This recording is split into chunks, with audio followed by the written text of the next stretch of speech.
দীপার দাদা হওয়ার কর্তব্য পালন করল কবির। সে এসে দীপার জীবন আবারও আনন্দে ভরিয়ে দিল। হ্যালো বন্ধুরা, অনুরাগের ছোঁয়ার আগামী পর্বে আপনারা দেখতে পাবেন সেনগুপ্ত বাড়ির পার্টিতে সবাই আনন্দ খুশিতে হাস্য উজ্জ্বল হয়ে উঠেছে। দীপাও খুব সুন্দর করে সেজে এসেছে।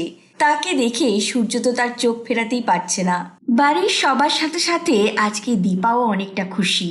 তারপর দেখতে পাই সেনগুপ্ত বাড়িতে ছোট্ট করে একটা নাটকের আয়োজন করা হয়, আর সেখানে সিন্ডারেলার গল্প দেখানো হয়। সেখানে দীপাসহ সেনগুপ্ত বাড়ির সবাই যোগদান করে। এইভাবেই তারা সবাই খুব মজা করতে থাকে। আর সেই নাটকে সিন্ডারেলা সেজেছে দীপা, আর এই গল্পটা দীপার জীবনের সাথেও পুরোটাই মিলে গিয়েছে। আর এই নাটক শেষ হওয়ার পর দীপার জীবনের এত কষ্ট দেখে সবাই অনেকটাই দুঃখী হয়। আর এইরকম কষ্টের পরিবেশকে আনন্দে পরিণত করার জন্যই হঠাৎ করে সূর্য কবিরকে নিয়ে এসে হাজির হয়। আর কবিরকে দেখে দীপার আনন্দ আরো দ্বিগুণ হয়ে যায়, আর বাড়ির সবাইও খুশি হয়। আর ওদিকে মিশকা তো নিজেকে তৈরি করছে সেনগুপ্ত বাড়িতে আসার জন্য। আর সে বলতে থাকে, এবার আর কোনো মিথ্যে রিপোর্ট না, সবটাই সত্যি হবে, সত্যিকারের রিপোর্ট নিয়ে আমি আসছি।